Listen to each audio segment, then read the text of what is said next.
So many things have ruined my childhood, so I go online to bitch and cry. It feels like all of Hollywood is up against me. They even made Optimus fly. New versions of what I grew up with are being remade, rebooted and retried. My adolescence is under attack now. I think that a part of me has died. Aliens, Predators, Marvel, DC, maybe it doesn't all quite sting. Okay, well, except maybe for that Jar Jar Binks.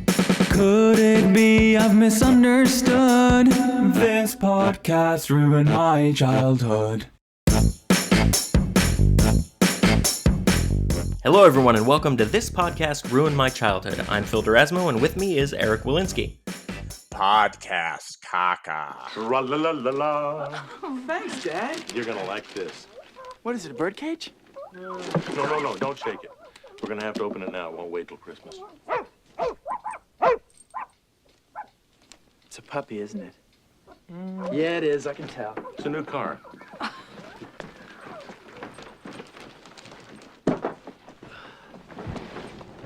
Oh, honey, would you dim the lights, please? Sure. Dim the lights. Dad, what does it do, glow in the dark? It's important. Trust me. Go ahead, open it.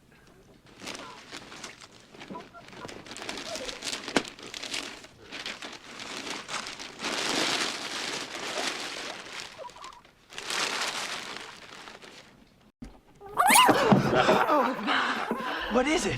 No. It's your new pet. Come on, Barney, be a good dog.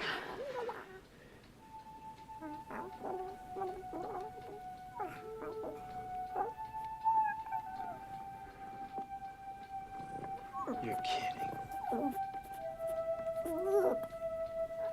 Dad, it's really neat. Where did you get this? Some little junk store in Chinatown. Can I pick him up, Dad? Sure, go ahead. Just be careful. You gotta be gentle. I will. I hope he's housebroken. Oh, isn't he cute? Has it got a name, Dad? Yeah, Mogwai. What? Mogwai. I don't know, some Chinese word. I just call him Gizmo. He seems to like it.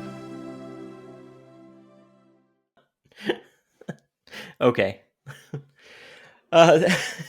If you couldn't tell by that, everyone, this week we're going to be talking about the Christmas classic Gremlins and Gremlins 2, The New Batch. Eric, take us back to 1984, when you were a wee lad and saw the movie Gremlins for the first time. Well, I did not see it in 84. I actually did not see this all the way through until probably right before the new batch came out. And even then, I don't even know if I saw it all the way through as much as I saw like bits and pieces on TV. Like I saw most of it. I think I actually saw a new batch all the way through before I saw Gremlins, the original, all the way through, because it was sort of parental call there, audible on the line. Looks Sure. too scary. Well, it was rated PG, and as we talked in the past about how Indiana Jones helped set a standard for PG-13, Gremlins was right there with it too. Gremlins and Indiana Jones helped force the PG rating, right? Or the PG-13 rating. Yep. I think kind of similar for me too. I am pretty sure I didn't see Gremlins all the way through until 89 or 90. I know that I saw New Batch pretty quickly when it came out, but the first Gremlins, I just have a lot of memories of watching Gremlins with my family, like with my parents. I just remember in our house watching Gremlins and me both being scared but also loving Gizmo. Mm-hmm. And a funny story that my dad always used to tell when we would watch Gremlins, and it's one of those when a person that's older than you tells a story and rehashes it every time like it's the first time they've ever told it. Mm-hmm. My dad would always say when he was a kid, his nickname in school from his friends was Gizmo. So he somehow correlated that to Gremlins with the Gizmo character, and therefore it was yearly viewing for us, and then yearly I heard that story. So there you go. But Gremlins, man, it was a scary, fun movie for like 8-year-old Phil in 1989. I absolutely loved it. This is one of those movies that I saw probably a little too young, and it made me love feeling afraid from horror movies. And it was funny enough that I could pretend like I wasn't scared, but it was scary enough that I was scared, you know? And it just, it hits right with me every time. That nostalgia when I watch it, it just sits right in the pit of my stomach and makes it kind of feels like a warm hug on a cold day in December, which just so happens to be when I watch this movie yearly, sometime around the week of Christmas. I watch Gremlins, and then the following week around New Year's, I watch Gremlins 2, the new batch. Oh, because you want to be disappointed? No. Oh, wow. I guess we know where this podcast is going. All right. Well, I'll say my thoughts on the first Gremlins is a great movie. I can't really appreciate it from a childhood perspective because I never really saw it all the way through. I don't think till maybe high school, and then I've seen it all the way through quite a few times since then. But it's really, really well done, and it does a great job of bringing the characters to life around the Gremlins. And it's sort of like Empire Strikes Back with Yoda being a puppet. If you didn't believe in Luke Skywalker as a character and you didn't believe in the script and the story around it, you basically got a puppet talking to a human being. Right. And that's what Gremlins, I think, did right, is even though they were puppets, even though it's rudimentary, CGI and effects for certain parts of the film, you really believe that, wow, could Mogwais be real?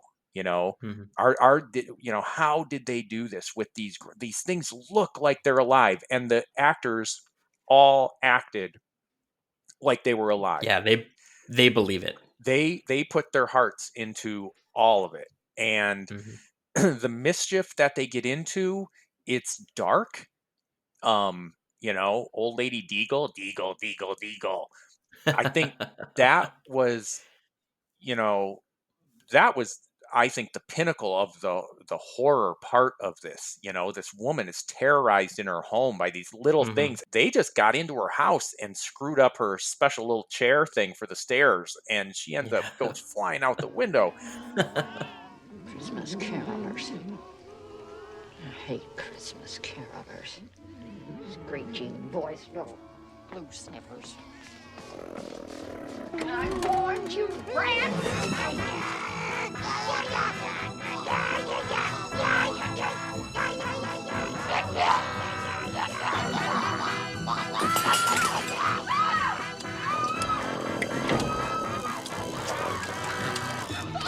are they?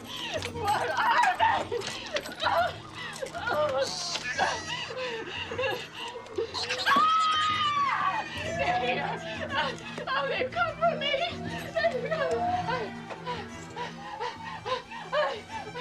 I'm not ready. I'm not ready yet. I'm not ready.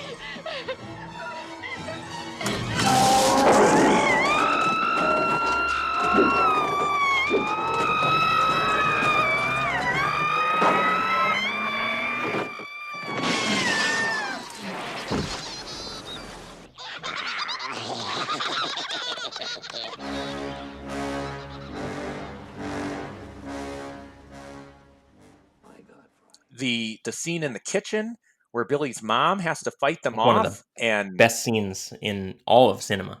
Oh, I love that kitchen scene. Again, she is so committed to her performance that you believe her terror. You believe she believes these things are real. And then she takes out two of them, or three, two. Disposal and microwave. Yep. Blender, right? Or blender and microwave. Blender and right, microwave. Yeah, not the disposal. No, wait, 3, because she stabs one in the chest too. Oh my gosh, just so good, and a really well spun story. This guy who's an inventor and he's a traveling salesman, he finds a unique gift, and if you're going to fault it at all, it's that the key Luke let the thing go a little too easily, knowing that the catastrophe that could befall the world. You made a good deal. I'll let it go. But it's funny. But you kind of forgive that as the premise, and you because you couldn't have Hoyt Axton just steal the thing from him, and he had to find it, and it had to seem legitimate, and I'll give it, I'll ignore that slight bit of plot convenience there that he manages to get it away, but then the rest of it, and then yes, the horror and the suspense of this film builds. The three rules, they're going to get broken. And then the order that they're broken, gets wet. Oh, that means there's more of them. Oh, then they eat. That means they turn into, and then, it's just shenanigans. And then that scene where Stripe dives into the pool at the YMCA and it starts smoking and hissing. And oh my gosh, it just a really, really tight, fun, terrifying, and ultimately satisfying movie, where Key Luke comes back and takes the Mogwai away, and bye Billy, and hey, you learned your lesson, you messed with things you shouldn't have messed with, and maybe I learned my lesson too. But and then they made a new batch. Yeah, they did. 6 years later, Joe Dante, the director and writer, said he needed creative control if he was going to film it, because they had been asking him to make a sequel since 1984, since it was such a huge success. And he said no several times, but he then went back and said yes when they said, you do it however you want.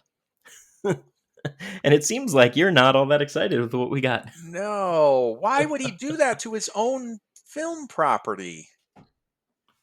Like, I mean, well, let's start it off real quick. Just again, we've already recapped the movie, and I'd say it's 2020. Most people are familiar with what we're talking about, but but Gizmo comes home, then he gets wet, and then he makes was it 5 or 6 little gizmos, and then the one with the stripe, he seems like he's the leader, he's the alpha, he's a little bit mean. Well, then they eat, and then they turn into full evil gremlins. And they're all just gremlins. Stripe has the stripe, and so he sort of becomes the alpha. And he's still the leader, yeah. He's the alpha, and which is the only defining characteristic between the gremlins. Really, is that the alpha, and that seems like a natural, allowable sort of occurrence that you're going to have an alpha in any sort of a pack scenario. Right. But then otherwise, they're all nondescript. I mean, they get a little silly in the bar scene. They're playing poker and they're doing shenanigans like that, and they're gambling, and the one shoots the one, and all that, and that's fine enough as a kind of a group, again, as a herd.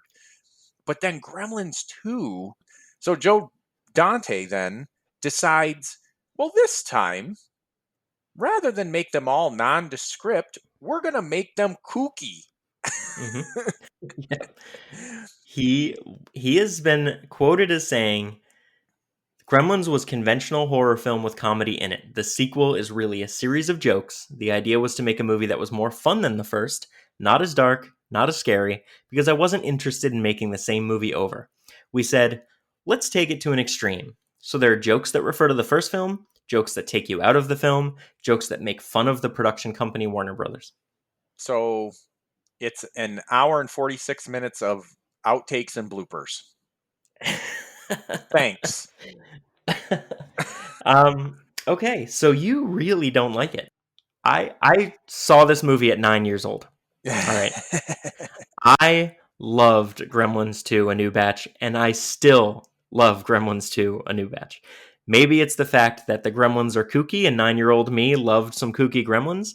Maybe it's the fact that Gizmo goes full-blown Sylvester Stallone and trains like Rocky and then becomes Rambo.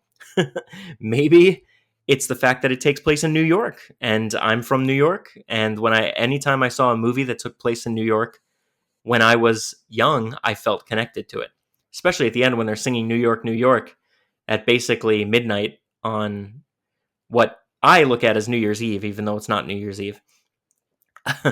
It just holds a special place in my heart. And all the zaniness and all the kookiness, I am there for it. I can't wait to see Electro Gremlin. I can't wait to see Bat Gremlin. I can't wait to see Spider Gremlin. I can't wait to see Greta Gremlin or Mrs. Gremlin or whatever you want to call her. Jessica Rabbit Gremlin, whatever it is. I am in. What about Vegetable 100%. Gremlin? There's no way you like Vegetable Gremlin. Vegetable Gremlin's a little crazy, but all right. So you do have a line. I think you they're have kooky. A line. I do think they're fun though, and that's the point of this movie, was to go in a completely different direction. You know, a month or two ago, we talked about Zombieland, and we talked about how that sequel was a complete retread of the original. And I'm glad that Gremlins 2 is such a huge departure from the first one. It seems like for you, it is way too much of a departure. But I don't mind when my horror comedies become comedy horrors. Well, similar to Zombieland, I would have been content for Gremlins to be a standalone. Wow, what an amazing, perfect film that just is in the classic, the pantheon of classics, and there was never a really suspect sequel. Because I guess just like Zombieland, right? So exactly. So you were 9, I would have been 14, and I tell you, I recorded this off of HBO on a VHS tape, and I played it over and over and over. 14-year-old me loved this film, but then I have not seen the film since I was 14, and I only remember the parts that I remembered liking, which I loved Tony Randall as the smart gremlin. Mm-hmm. I thought that was very interesting. I thought that was funny as heck. Like when he goes, "The city's so nice, they named it twice. Try it one time." Yep. I used to say that all the time. I loved it. And every now and again, "The city's so nice, they named it twice" will go through my head. And until I just rewatched this film, I didn't realize that was that line. That's what goes through my head every now and again. I just thought, it's just a classic line about New York, New York City. Yes. City's so nice, they named it twice. But but then, I have not seen it since I was 14. And it's a half hour to 40 minutes of trash setup, to get there. Like, I could get on board with what you're saying, the departure and the comedy becomes horror, the horror becomes comedy, but you needed to tighten that beginning up. You're right. It is way too scattered in the beginning. They're trying to show us the evil billionaire real estate developer in New York, Daniel Clamp. And he lives in Clamp Tower, and the Clamp Tower is the main base of operations for basically the city at this point. And he's trying to build in Chinatown. And so he goes to try to... The movie starts off with them trying to take over the property where... What's his name? Key Luke, where his shop is. And so they just wait for him to die. And so we cut now to 6 months later, and he's passed away. And so they get the deed to the land, and they start bulldozing without ever going in and cleaning up the shop for some reason. Well, so Gizmo escapes. See, and this is where we start falling apart instantly, Phil. Immediately. Like they didn't even look through the place at all for, like. Yep. Yeah. I know. It is plot convenience. Just keep moving along. And then, Phil, you live in New York City. You know New York City. So just coincidentally, the scientist who works in the same building as Billy happens to pick out of all of the thousands and thousands of office buildings where Billy could be an architect. He's in the one where Gizmo ends up. I mean, it's too convenient. It really is. And I get not wanting to redo the same movie. I understand that for sure, but this is all you could come up with. What's funny, for years and years, I thought that they bulldozed the shop and then built this tower, and they had found Gizmo while they were building the tower, and now it's like years later, and Oh, Gizmo no. was found on the site. But no, I just realized a couple years ago that they bulldozed the site, and those scientist twins just so happened to find him and somehow got him from Chinatown back to Midtown, where this tower is. Right. Doesn't make sense. You're right. It doesn't make sense. None of it makes sense. Plus, all this Christopher Lee, who is such a great B-movie villain, is the doctor, and I love the fact, now that I know who Christopher Lee is, you know, and I've known who he is now for the past probably 20 years, but when I was 9, I didn't know. But what great casting to have him as the evil scientist who's trying to clone and trying to make weird abomination creatures. Like, just great casting. The twins were funny. The scientist twins were funny. It's funny, though, that we talk about how the woman was shot out of her house in her chair in the first movie, because not a lot of characters die in Gremlin movies. Not a lot of humans die. And Christopher Lee in Gremlins 2 is one of the only ones that we know actually died. Mm-hmm. Right. Sort of a comeuppance death. Yep, for sure. Yeah. It's off the rails. The whole movie's off the rails. I get it. I know it. I know in my heart and in my soul that it's not a good movie, but I love it so much. Well, and see, that's honestly, I told you I loved this movie when I was 14, and I used to quote it and I watch it over and over and over. But apparently, I must have always just started it 45 minutes in when it actually gets going, because I remembered nothing about all of that other stuff that happened. That, you know, they take time out for Billy to go on that date with that woman, because there had to be a reason why the wrong gremlin got taken home, which also didn't need to be in there, you know. Right. And then the guys from the guy and his wife from the old hometown, hey, we're here to stay with you. Sorry, you can't stay. We're being fumigated. Okay, no problem. We'll go get a hotel. Like, what? And it's like midnight already. It's already midnight. Why were they even introduced? You know, the Bat Gremlin in New York City, the Bat Gremlin happens to zero in on the one guy from town who knows what it is.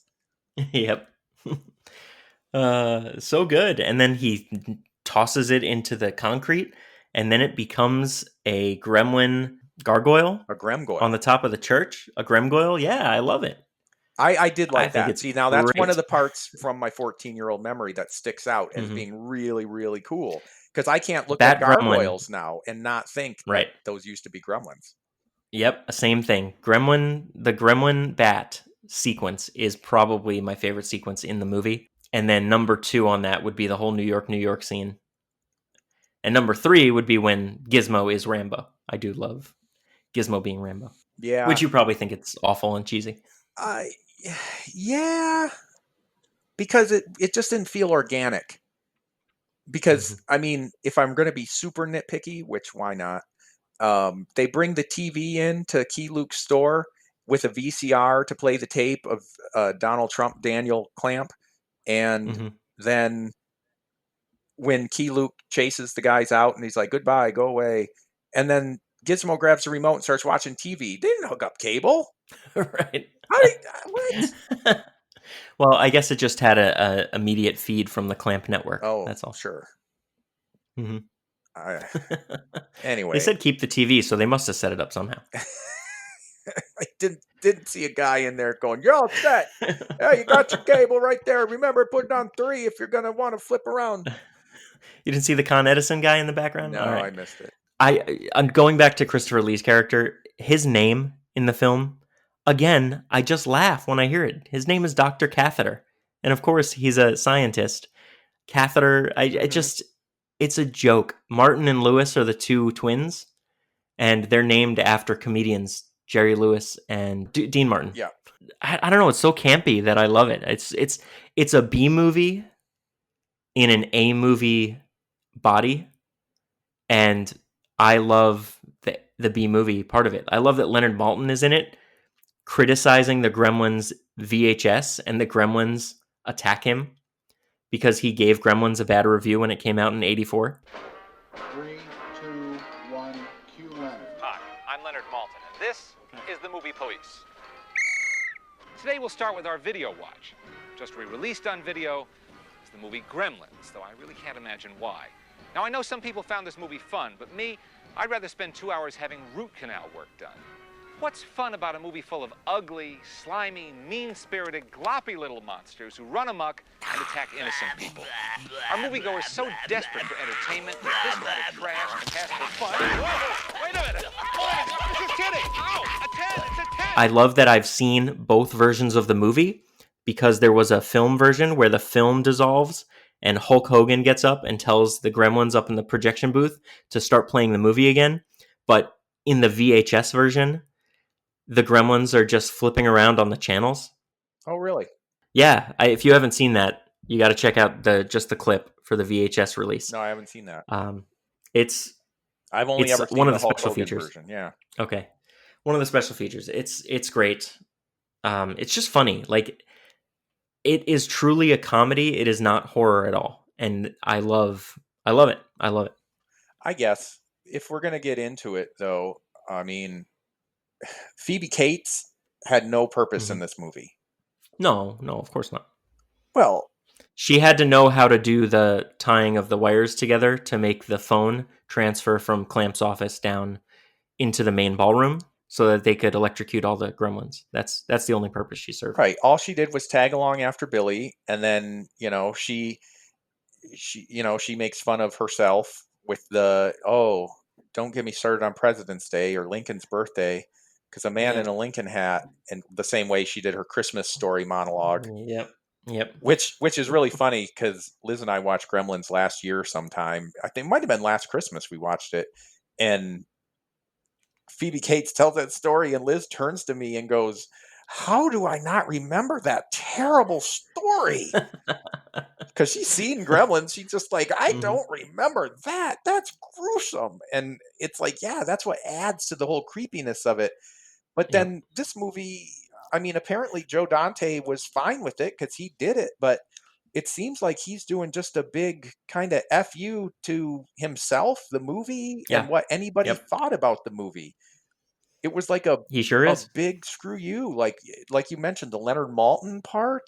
I mean, good sport to play along with it, but ultimately, I wouldn't even say that's meta because it's just another one of the series of dumb gags. It's like I was watching, Kentucky Fried Movie or something. Yeah, it does have vibes of that for sure. I did notice, and I don't think it had anything to do with the film at all, but Dick Buttkiss is in the food line. Did you notice that? I didn't. When the gremlins finally start coming out in the building, he's getting salad, and the thing pops out and grabs his tie.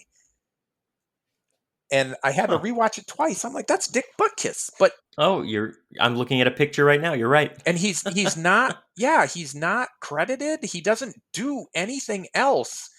It's just, hey, I'm a football player turned actor. I'd love to be in the sequel. No, Bubba Smith is in it too. Really?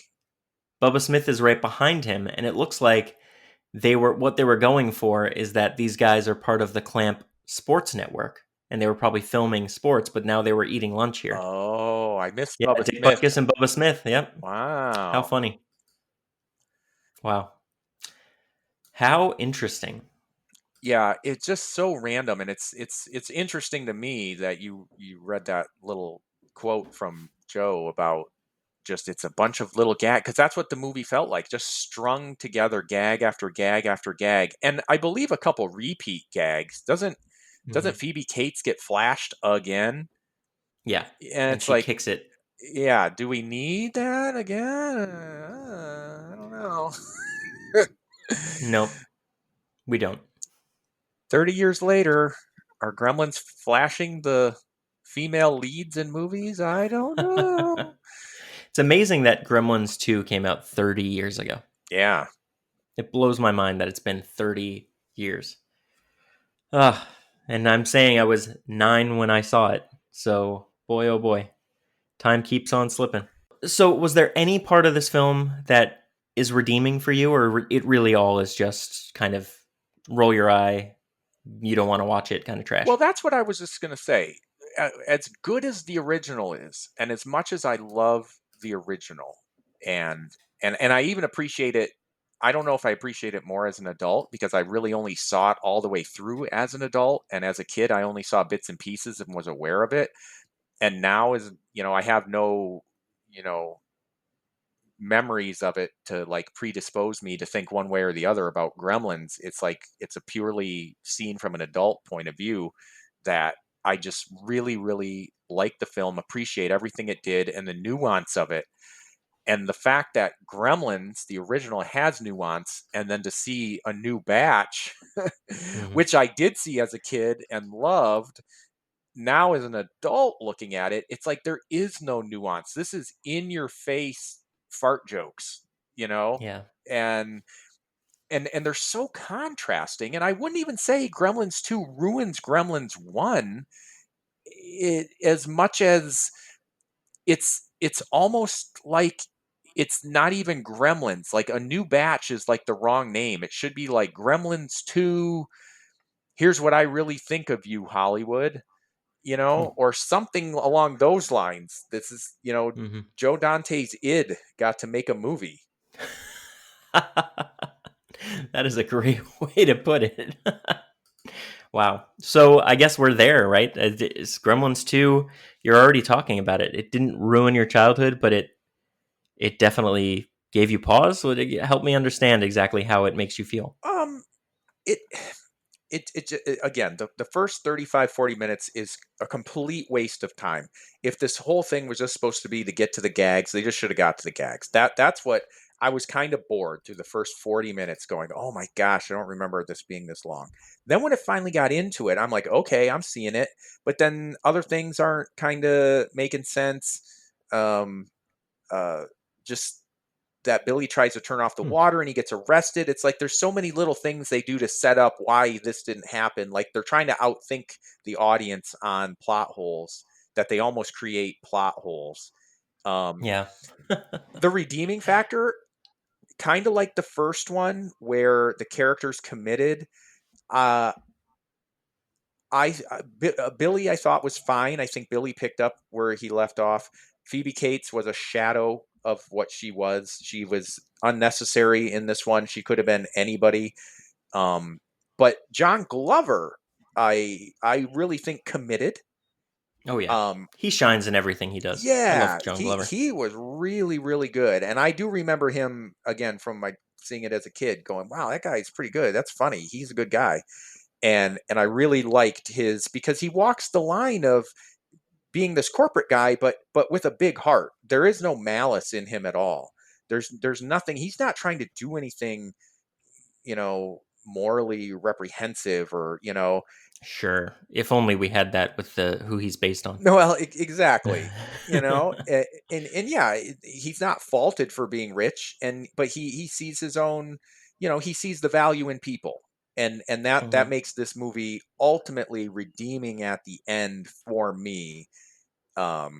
Is that, there is a, the guy from the neighborhood, he's concerned enough about what's going on to go in there, and he saves Billy, and then he helps, Billy and everybody, do the whole trick with the water and get everything. And yeah.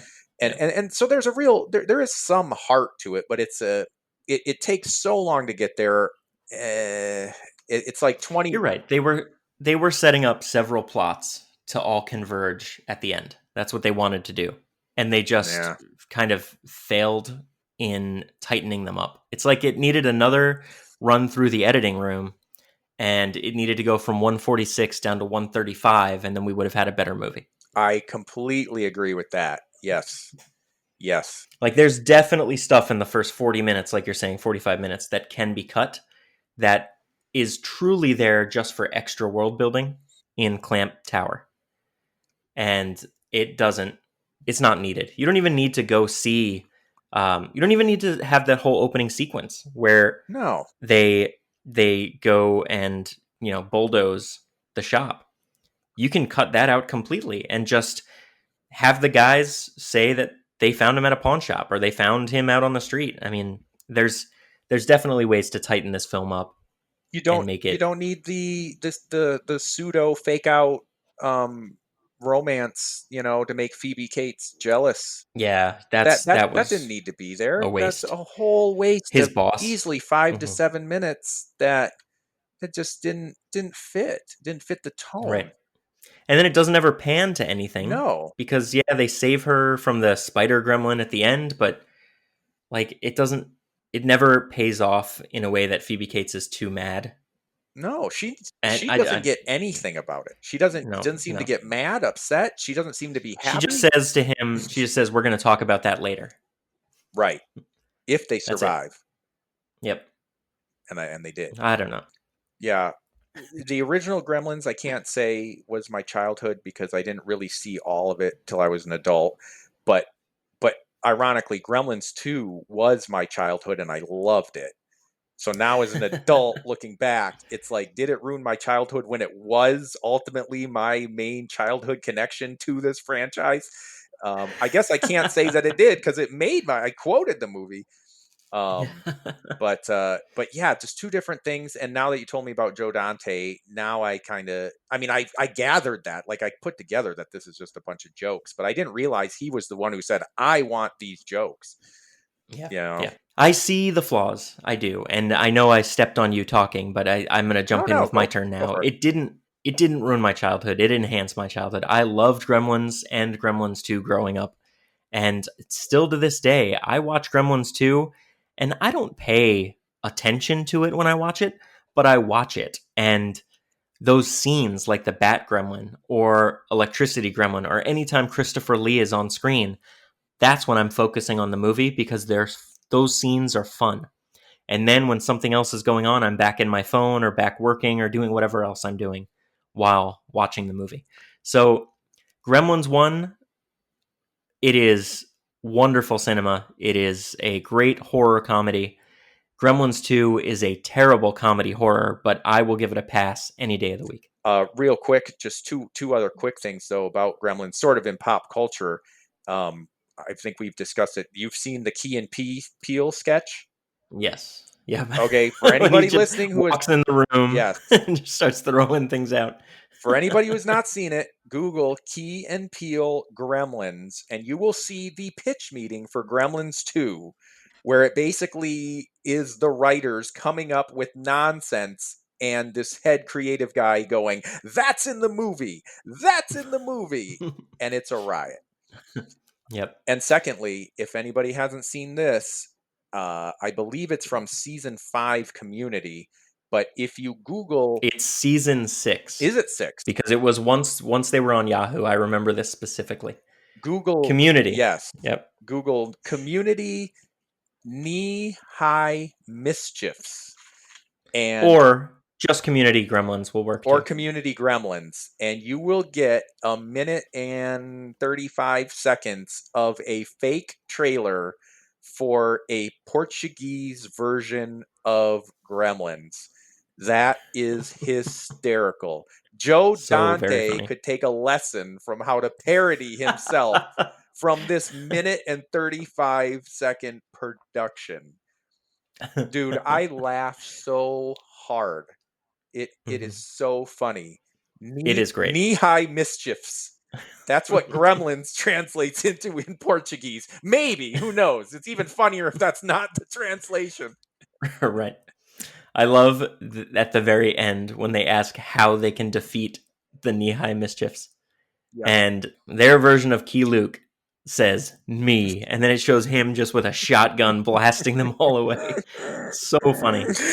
All right, well, after we've taken that trip down Gremlin Lane, I think it's time for me to ask you, Eric, where people can find you. People can find... Probably in Clinton Tower, right? No, people can find me stuck in the chimney trying to deliver presents this Christmas Eve.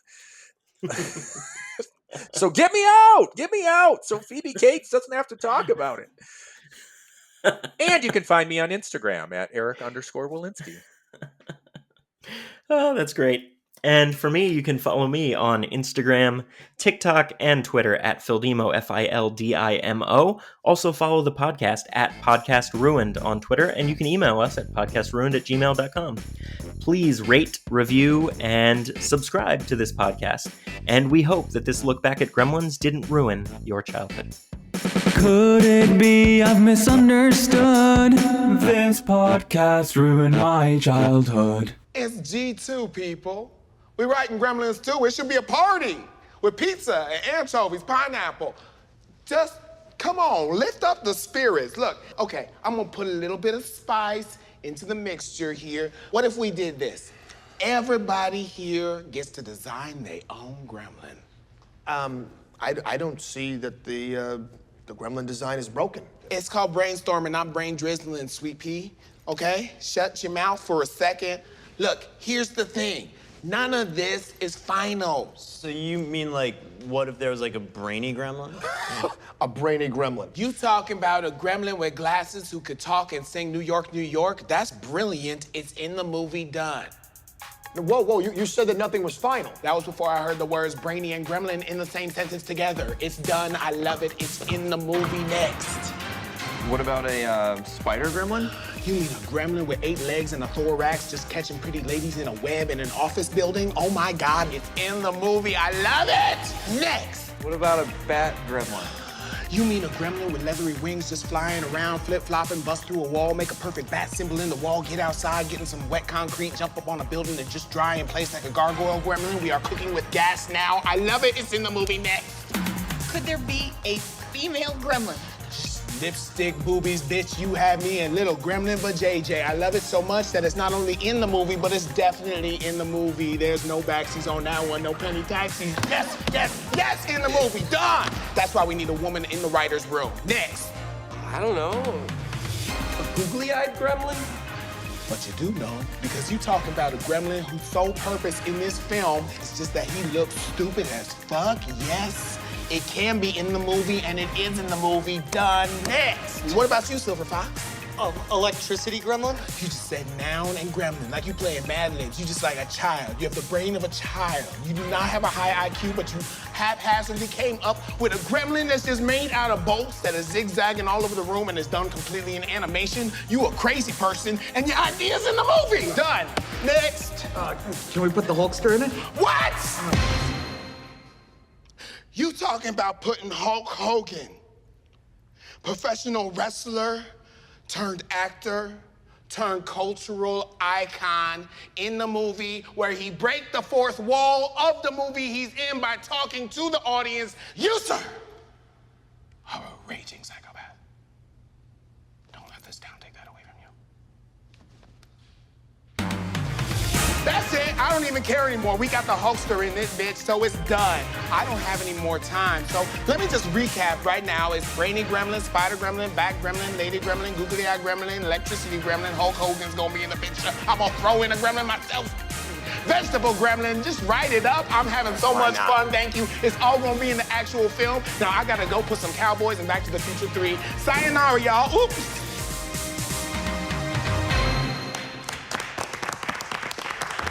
Now, okay, you guys know that none of that is gonna be in the actual movie.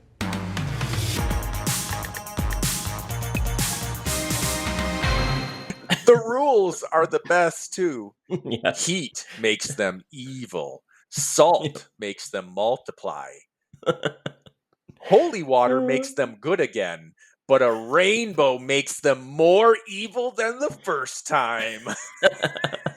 And they hate Christmas. And they hate Christmas, but they're attracted to love. Yep. It's so funny. It's honestly, that minute 35 seconds is better than the whole of Gremlins 2. I will give that to you. Oh boy.